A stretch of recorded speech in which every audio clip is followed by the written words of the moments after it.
to. Go ahead, Michael Billy. Because this calf lost his mom. This woman stepped in. The calf is sacred in her country. Go ahead, Michael. City slickers, more like city lickers. Okay. I got to say, I don't know if you're thinking what I'm thinking, but where did that calf learn his moves?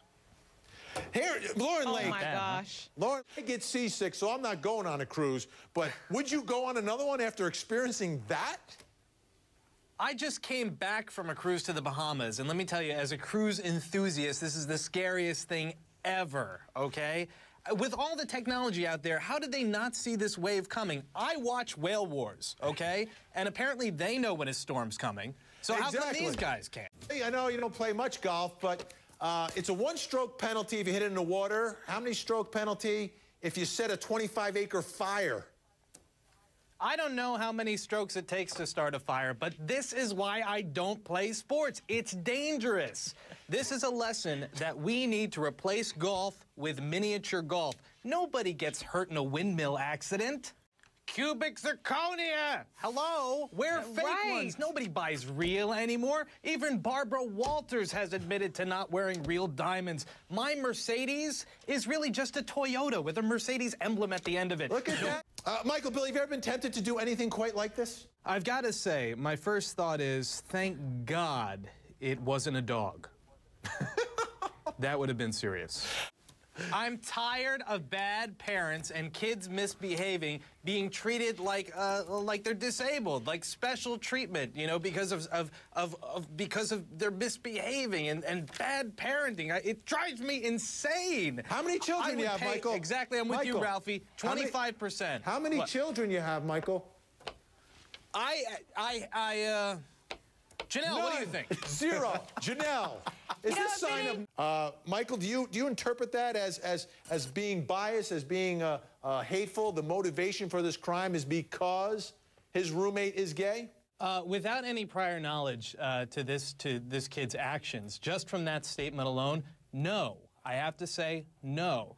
In college, lots of kids are upset because they come home to their roommates being with somebody else.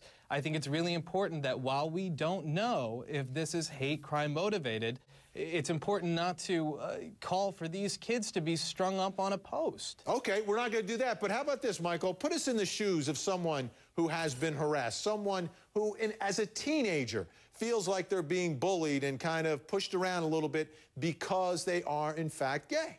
Yeah, when I was 14, unfortunately, the police report reads that I was assaulted by about a dozen kids, okay? About a week later, I had brought a knife to school to either take my own life or to take to seek revenge on these guys. Tell us about those thoughts.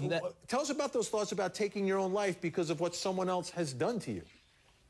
Well, that's what I want to help everybody understand, that when something like this happens, as much as we want to try to understand what goes on through somebody's head after being victimized or wanting to commit suicide, we just can't. I remember making jokes during that week, treating it lightly, having a coming out with my parents, all these different emotions.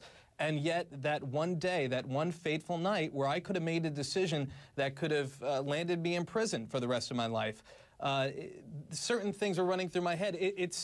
You can't reason.